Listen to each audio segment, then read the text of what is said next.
Brought to you by 1AAuto.com, your source for quality replacement parts and the best service on the internet. Hi, I'm Mike Green. I'm one of the owners of 1A Auto. I want to help you save time and money repairing and maintaining your vehicle. I'm going to use my 20+ years experience restoring and repairing cars and trucks like this to show you the correct way to install parts from 1AAuto.com. The right parts installed correctly. That's going to save you time and money. Thank you and enjoy the video. In this video we're going to be doing a front brake job on this 1996 Chevy Tahoe. We show you obviously the passenger side, and the driver's side is going to be the same. Always replace your brakes in pairs.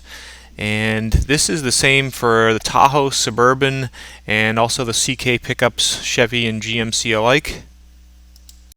Tools you'll need are jack and jack stands, a 22mm socket with a ratchet or your tire iron, a 3/8 Allen wrench, a combination wrench, a large hammer, wire brush and some grease, as well as a torque wrench. Start by removing your wheel. If you have a center cap or the lug covers, take them off carefully.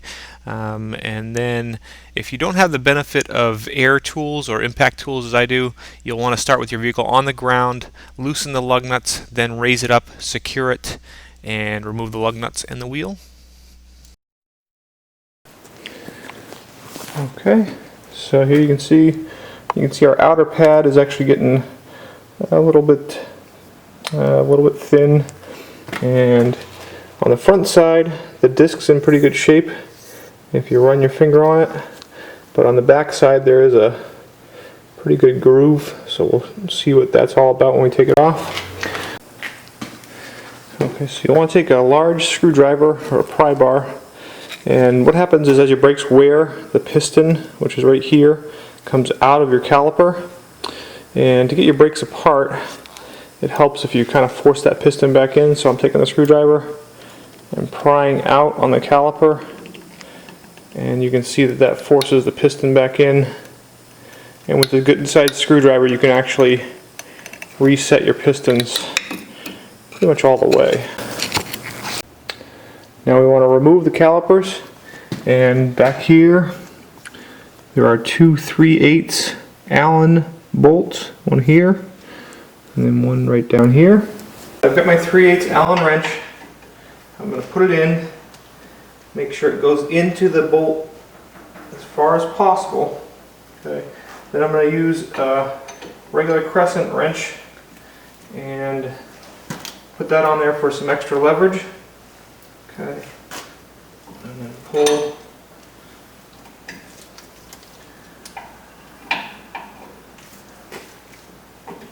And same thing for the top. And I'm going to fast forward here as I just finished removing those two bolts.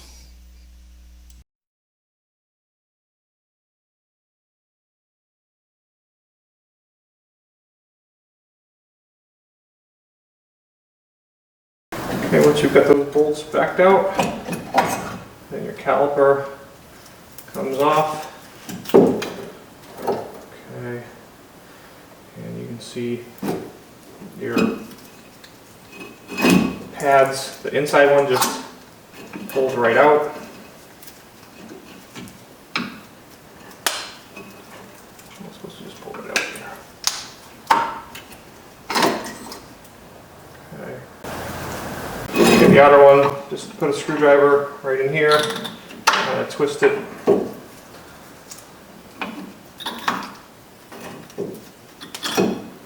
Right out. Okay, in your caliper, okay, the bolts go through little sleeves, and those sleeves should slide pretty nice and easily. And if they don't, what you can do is use an extension and force them out. Just go easy though. You don't want to push too hard and have them fly right out. Like that.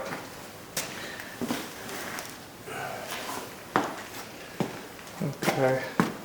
You want to inspect these and see how worn they are, and you can wire brush these. There's some buildup on them. You can wire brush these and reinstall them with a little bit of grease.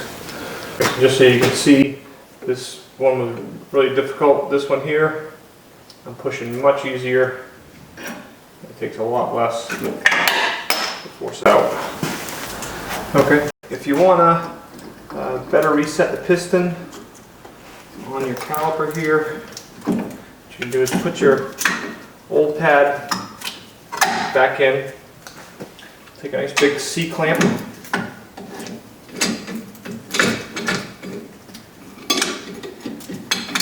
Put it in place. And as you tighten the C-clamp up, you will force that piston in the rest of the way.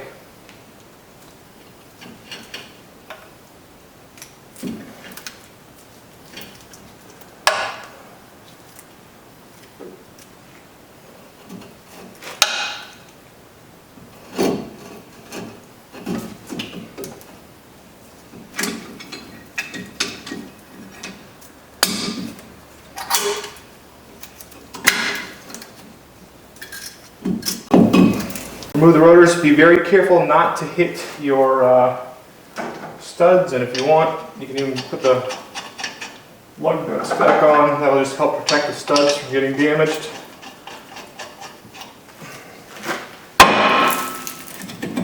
Usually a good hit breaks it loose.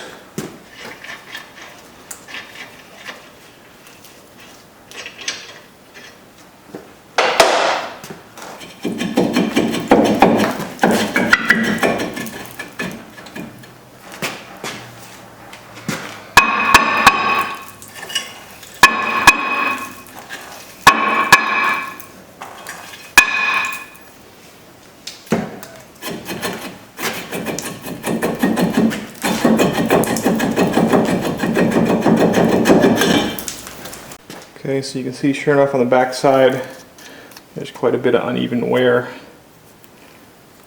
And we'll replace these rotors. Okay, new rotor from Warning Auto. Go right on, in place. I like to just put a lug nut right on just to kind of hold things where they should be. You'll notice here I'm working with new calipers. The owner of this vehicle wanted a new set put on the truck. Not always necessary, but just make sure you reset the pistons. Also check those sleeves like I showed you earlier in the video. Make sure the sleeves that the bolts go through are sliding nicely in the caliper. So take your inside pad, put it down in. Okay. Press it in. Your outer pad, take it, and you just kind of slide it.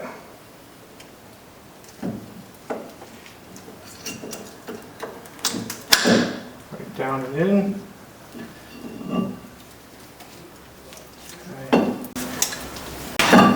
Okay, so just going to make sure these two shafts are back in at their starting points. It looks like they're just set up out a little bit. Okay.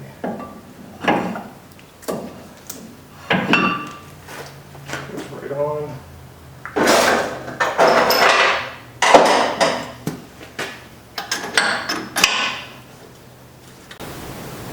Okay, I'm just going to kind of hit fast forward here, put the bolts through. You might have to move the calipers just a little bit back and forth, get them started, then use your Allen wrench to start them most of the way until you get them seated.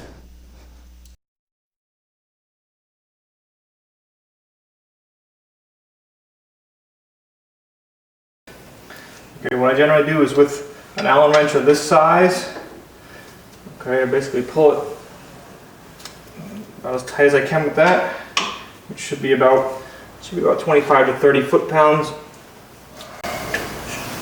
Okay, now you can remove that lug nut you have holding the disc on, put your wheel on, start all your lug nuts by hand, then use a wrench to torque them or tighten them preliminarily. set the vehicle back down on the ground, and you want to torque your lug nuts to 100 to 120 foot-pounds, and then put your cap back on and just use the socket to secure those caps.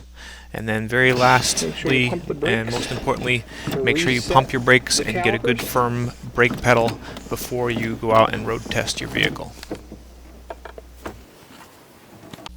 We hope this helps you out. Brought to you by www.1aauto.com, your source for quality replacement parts and the best service on the internet.